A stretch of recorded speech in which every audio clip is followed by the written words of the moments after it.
तो वोटर लोग वोट दे करके और जा रहे थे।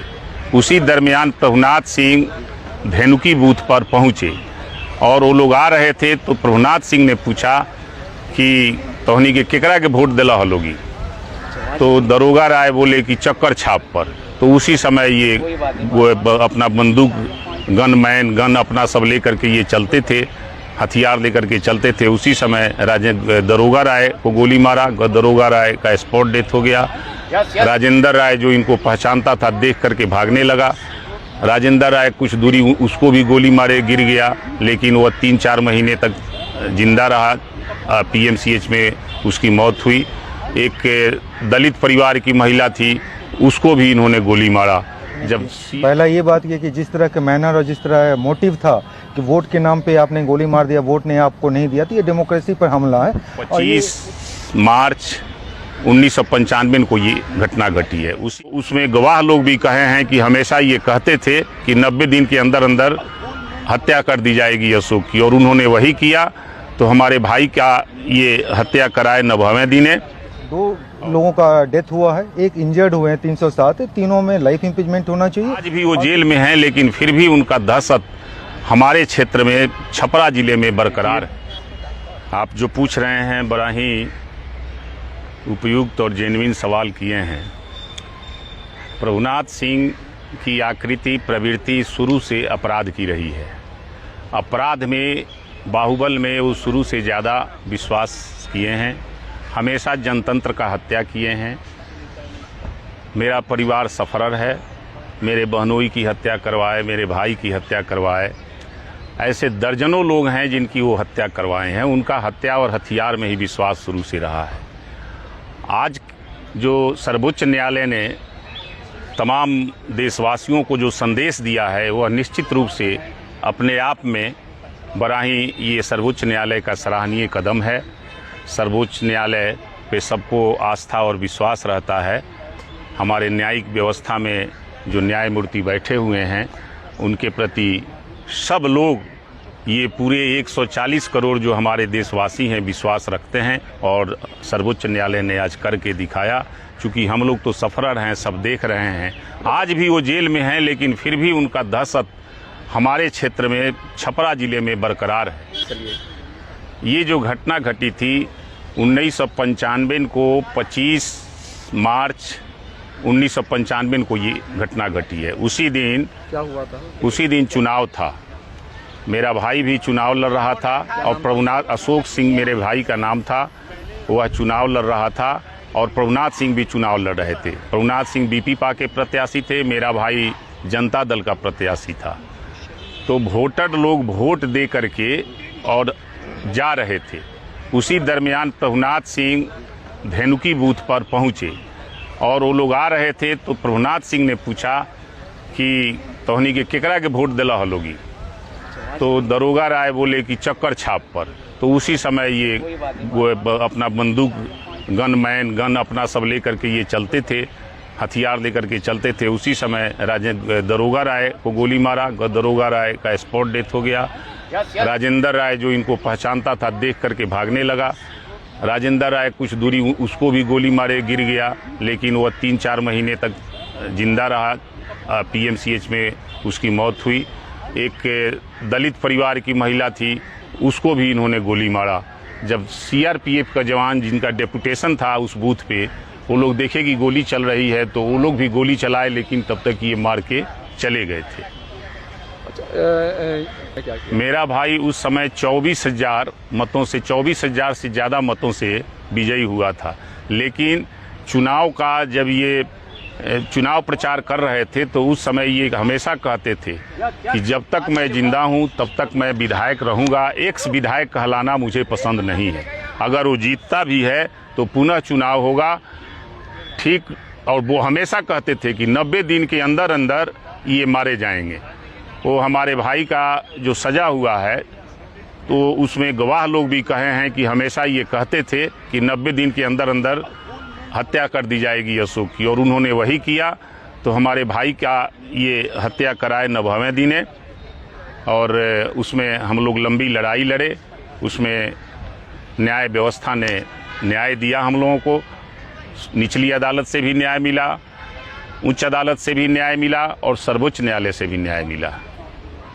ये संघर्ष तो निश्चित रूप से करना पड़ा, हमें भी करना पड़ा, हरेंद्र राय जी को भी करना पड़ा, लेकिन न्याय तो कहीं ना कहीं है। अगर निचली अदालत उच्च अदालत में अगर कोई फिसल भी जाए तो सर्वोच्च अदालत उसको संभाल लेता है। निचली अदालत में क्या हुआ था? क्या ये निचली अदालत में ये एक्चुअली हमेशा थ्रेट विटनेसेस को हमेशा डरवाते थे, धमकाते थे। कोर्ट में सारा चीज़ है, कोर्ट में कोर्ट्स में शंभूनाथ सिंह का ट्रायल कोर्ट था, वहाँ 7-8 केस का इनका ट्रायल चल रहा था भागलपुर में। तो शंभूनाथ सिंह के कोर्ट से विटनेसेस को उठा लिए थे, किडनैप कर लिए थे। हेबियस कॉर्पस इसमें फाइल हुआ। उस राजेंद्र राय के माँ को इन्होंने 3 महीने तक कहाँ रखा था कुछ अता पता नहीं था। जिस हेबियस कॉर्पस फाइल हुआ ये हरेंद्र राय किए, तब पुलिस उनको बरामद कर पाई थी। तो बरी क्यों हो गए थे वहाँ से? अब बरी क्यों हो गए थे अब ये तो मैं नहीं कह सकता हूँ। कहीं ना कहीं कुछ पेपर्स या कुछ भी कोई कमी होगी, विटनेस वगैरह नहीं गए होंगे। हाई कोर्ट में क्या हुआ?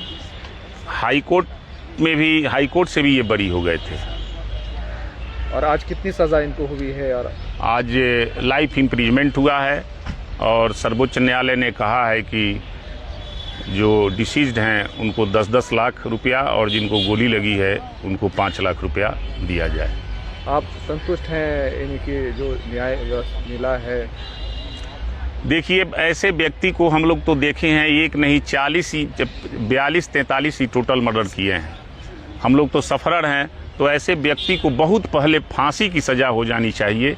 लेकिन संतुष्ट हैं हम लोग, न्यायपालिका पर भरोसा है। न्यायपालिका ने जो आज किया वह पूरे देशवासियों को एक अच्छा संदेश जाएगा। इससे न्याय के प्रति लोगों की आस्था बनेगी, लोग लॉ अबाइडिंग सिटीजन बनने का प्रयत्न करेंगे।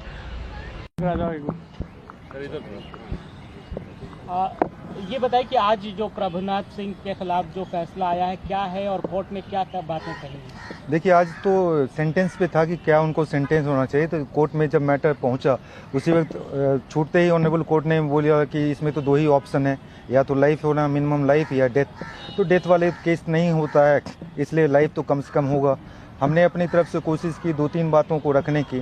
पहला ये बात ये कि जिस तरह के मैनर और जिस तरह मोटिव था कि वोट के नाम पे आपने गोली मार दिया, वोट ने आपको नहीं दिया, तो ये डेमोक्रेसी पर हमला है। और ये उस तरह एग्रीवेटिंग सर्कमस्टांस है जिसके लिए कम से कम 3 चीज़ है। 2 लोगों का डेथ हुआ है, 1 इंजर्ड हुए हैं, 307 है, तीनों में लाइफ इम्पीचमेंट होना चाहिए। और सुप्रीम कोर्ट ने बहुत सारे केसेस में ऐसा रखा है कि रिमिशन नहीं मिलना चाहिए, कोई एमनेस्टी नहीं मिलना चाहिए। जैसे कमलानंदा वाले केस में 2005 में इन सब चीज़ों को रिक्वेस्ट किया गया कि ये सब होना चाहिए और फिर सुटेबल कंपनसेशन जो है विक्टिम को देना चाहिए। उनकी तरफ से सुनवाई हुई, उसके बाद ऑनरेबल कोर्ट ने बोला कि नहीं, इसमें लाइफ इम्पीचमेंट रहेगा और जो विक्टिम है उनको 10-10 लाख रुपये, जिनका 2 डेथ हुआ है, और जो इंजर्ड है उनको 5 लाख रुपये दिए। जब बात हमारी तरफ से रखी जा रही थी उस वक्त उनकी तरफ से लर्नेड सीनियर काउंसिल ने ये बोला कि हमारा जो है रिव्यू पेंडिंग है सुप्रीम कोर्ट में, और चूंकि फर्स्ट टाइम 2 एक्विटल के बाद फर्स्ट टाइम जो है सुप्रीम कोर्ट ने सज़ा दिया है, तो ये अपील की तरह ट्रीट होना चाहिए। तो पहली बार ऐसा हुआ। उसी पर ऑनरेबल सुप्रीम कोर्ट के ऑनरेबल जजेज ने ये भी ऑब्जर्वेशन दिया, लाइटली दिया कि फर्स्ट टाइम बहुत कुछ हुआ, ऐसा भी ये भी फर्स्ट टाइम केस है, इस तरह का केसेस हमने नहीं देखा है, बहुत नहीं देखा, हम लोगों ने नहीं देखा। तो इस तरह मसला हुआ और फिर फाइनली जो इसी बात पर कार्रवाई हुई और उनको एक लाइफ इम्पीचमेंट 307 में 7 ईयर्स के लिए और 10-10 लाख रुपया विक्टिम को, जो मरे हैं उनको कंपनसेशन, और 5 लाख रुपया इंजर्ड को कंपनसेशन। सर, एक सवाल ये है कि सर इस मामले में कोर्ट ने पुलिस जो प्रोसिक्यूशन है और ट्रायल कोर्ट, यहाँ तक कि हाई कोर्ट, सबकी भूमिका पर सवाल खड़े किए हैं कि जिसके चलते प्रभुनाथ सिंह को सजा नहीं हुई। क्या कुछ अहम टिप्पणियां की थी अपने आदेश में कोर्ट ने? देखिए, 143 पेज में अगर आप पढ़िएगा तो शुरुआत से ओपनिंग पैराग्राफ से ये कहानी है कि किसी भी जगह किसी भी न्यायिक व्यवस्था में होता है, रूल ऑफ लॉ में ये होता है कि जो न्याय का प्रोसेस है, कोर्ट का जो कार्रवाई हो, वो फेयर ट्रायल होना चाहिए। इस केस में फेयर ट्रायल नाम पे कुछ नहीं है और जजमेंट में ये भी लिखा हुआ कि पब्लिक प्रोसिक्यूटर, पुलिस तो फेल की है, उनको पुलिस अंडर कंट्रोल था। इवन पब्लिक प्रोसिक्यूटर जो है वो हर एक काम इस तरह किया कि जिनसे एक्यूज प्रभुनाथ सिंह को बेनिफिट मिले, और ट्रायल कोर्ट जो है सिर्फ मूक दर्शक की तरह उसी तरह बना रहे, वो अपना पायस ड्यूटी नहीं किया। तो one of the rarest case था इस इतिहास में कि इस तरह का मसला था, और ये फिल्मी स्टाइल में दिख रहा था सारा का सारा, और इसलिए सुप्रीम कोर्ट कंस्ट्रेन हुआ पेनफुल्ली, जो है सुप्रीम कोर्ट ने इन सारी बातों को अपने 143 पेज के जजमेंट में लिखा है। ठीक है, थैंक यू।